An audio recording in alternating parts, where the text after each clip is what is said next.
Allison Scholar. I'm a partner at Boston. I'm a partner with James at 316. I have 20 years experience in the New York real estate market. There you go, sorry. I have 20 years experience. You don't know? Okay. I have 20 years experience in real estate in the New York and international world.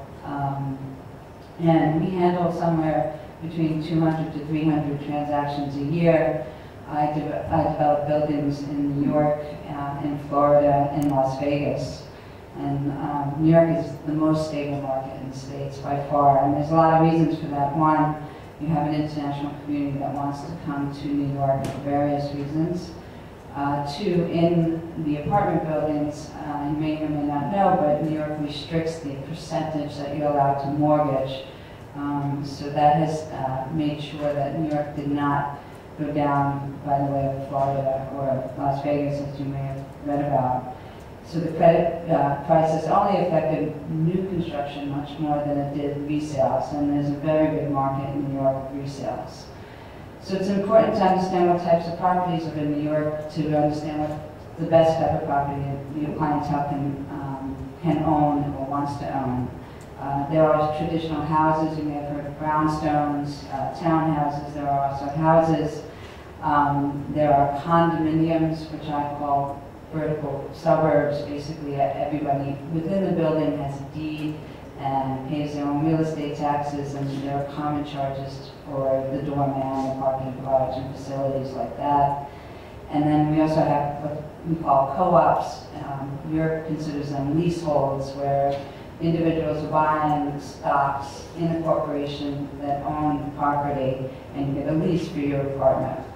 Now, the issue to consider when you have a client who's buying in New York, in co-ops or leaseholds, there are restrictions on your ability to rent, to sell, and also how you can finance it.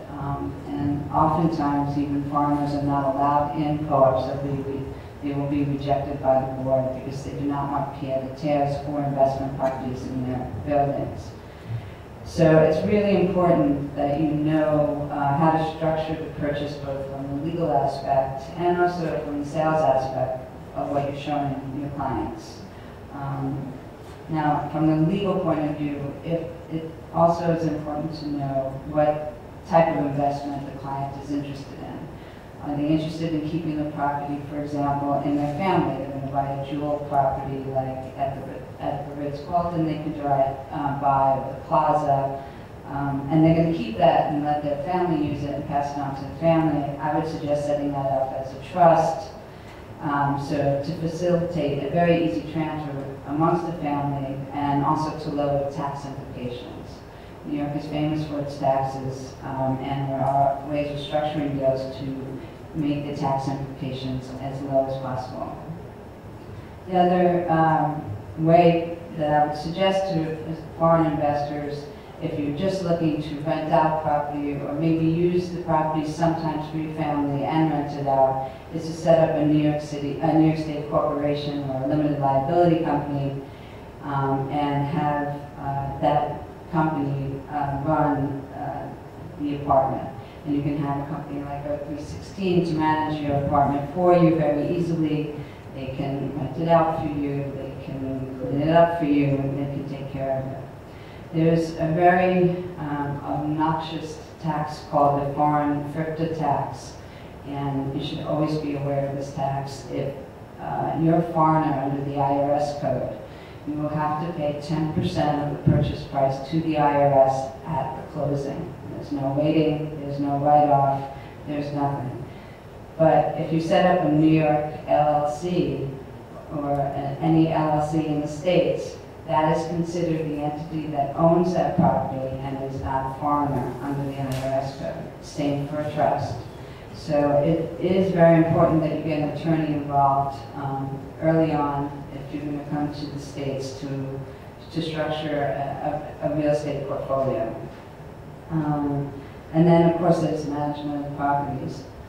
Co-ops will not allow another company to manage your property. So if you're interested in having somebody manage your property in the States, you need to make sure that you're buying either a house or a condominium, because those are the only two that are available. And I think our 316 is perfectly poised to set this up for you. I have a lot of experience in New York, so you can get the property that meets your client's investment portfolio requirements. We can manage the asset for you and transfer it with, again, as low an impact on the taxes as we can. And I guess we're open for questions at this point. If you have any questions, Martin? Maybe you can? Well, I'm not a potential investor in New York real estate. I'm going to propose some other investments. Okay. Then thank you very much. And now let me